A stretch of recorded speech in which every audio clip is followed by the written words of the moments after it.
Welcome back, Cubs. Direwolf here, and today I want to talk to you about identity and how it relates to identity politics. First, what is identity? Identity is how you label yourself and others. Most people in America would label themselves as Americans. I am no exception. I also have labels of husband, father, soldier, straight white male, pilot, author, YouTuber, conservative, and many others. Labeling yourself with various categories is a very important part of the human psyche, as we have an innate urge to fit in with a group. It is part of our social nature as a species. When you share an identity with other people, you feel like you are connected to or allied with them, whether or not you even really know them. These identities give us a sense of commonality and belonging with other people. However, not all identities that we hold are seen as being so important that they are a defining characteristic of a person. An identity that is a defining characteristic is something that you emphasize as being more important. It describes more about you, who you are, what your values are, and who you see as an ally. One of my defining characteristics is that I am an American. I feel a devotion and strong connection and belonging with my nation and its people in general. This identity is far more important to me than whether or not you are black, white, Asian, gay, straight, Christian, Hindu, atheist, or most other identities. Those categories are less important to me when determining where I feel I belong. When it comes to identity politics, the question is not whether or not we should have identities and labels. Like I said,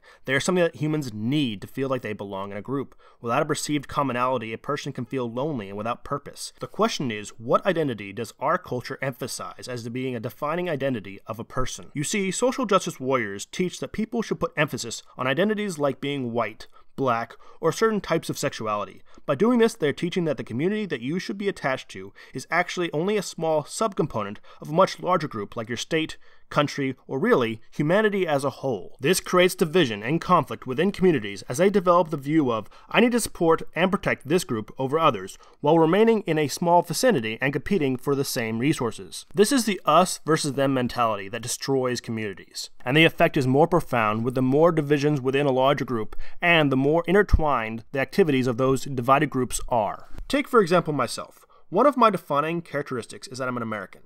And my lesser important identity is that I'm white. And to this social justice warrior, his defining identity is that he is black, and his lesser identity is that he is an American. When I see him, having no other knowledge of this person, I would see him as most likely an ally based on what is important to me, which is his nationality, not his race. Of course, this is an oversimplification. I don't only feel commonality with Americans. I feel commonality with lots of groups that I belong to.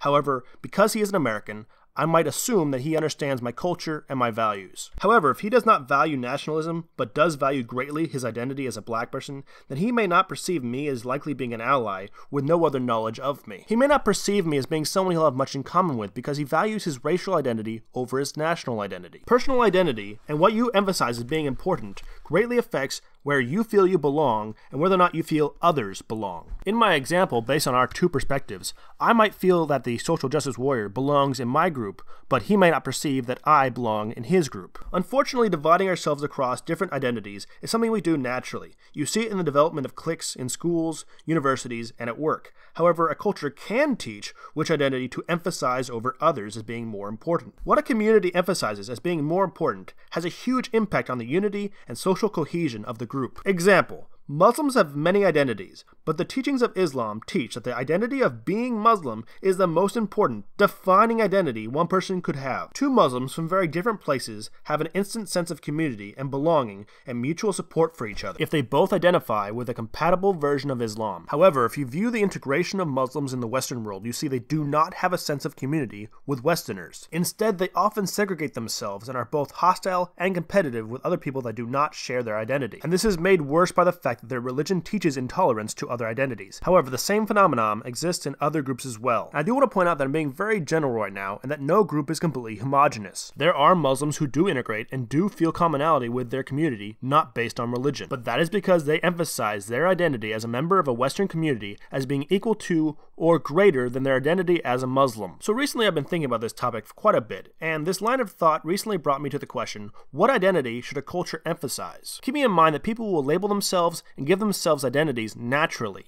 but our culture has the ability to teach which of these identities is more important. To get a feel of how my Cubs are feeling about this subject, I created a poll on Twitter. And I asked, how do you feel about racial identity as opposed to national, community, or ideology-based identity emphasis? 21 people voted. And if you guys also want to get a clue of what I'm thinking about doing for topics, I often do polls on subjects that I'm planning on making a video about. You might get a little hint of what the next video might be by seeing my polls on Twitter. 57% of people said that emphasizing racial identity would have a negative effect. 0% said that focusing on racial identity would have a positive effect. Interestingly, 38% of people said putting any kind of cultural emphasis on any kind of identity would have a negative effect. It is possible the people who answered the question this way did not consider that a common identity can have a positive impact and a uniting effect on a community. It is also possible they did not interpret the question and its meaning in the same way that I intended. But just to clarify, any community that does not have an overarching shared identity will be very fractured, very much like the current political situation in America today, where there's a great many tribalistic groups all working towards their own, often contradictory goals. This has led to the lack of unity and the conflict that we see today. And in the last category, 5% of people said putting a cultural emphasis on all identity types would have a positive impact on the culture. This is essentially the perspective of the social justice warriors, and it is a very bad idea. Here's what I think. And if you think I'm wrong, please discuss it with me in the comments section. As far as racial identity, I feel it is completely fine to recognize your race, your history, and your culture related to your race.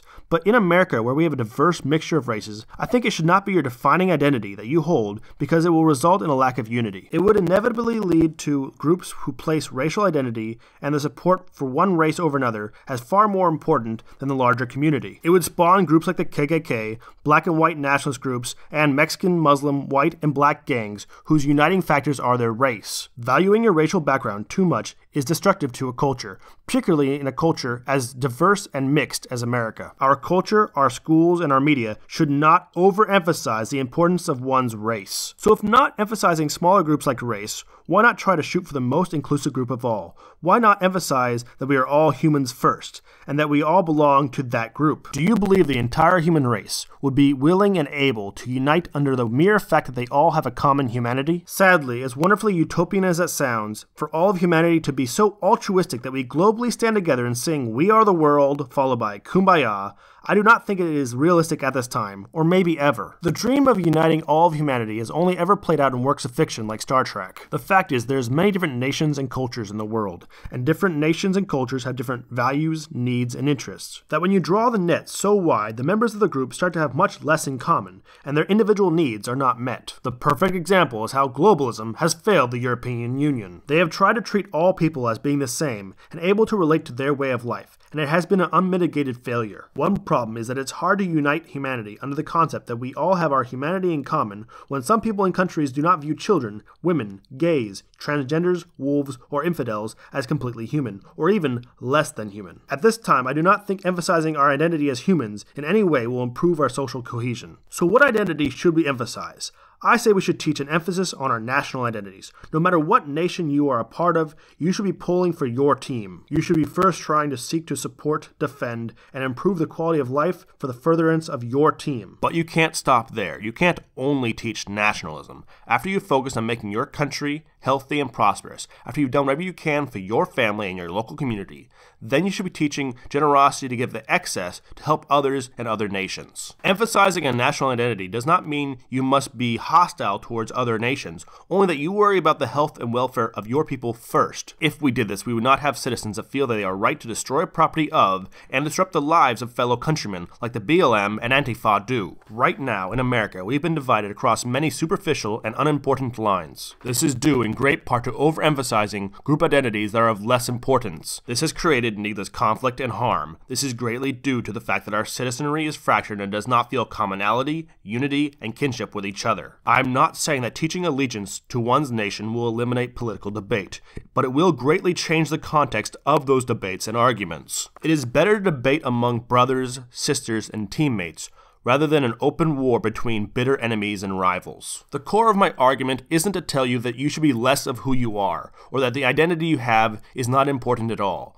but rather that I want us to have one large group identity, a single banner that unites all of our very diverse people. But that's just my 2 cents. Tell me what you think. Direwolf, out.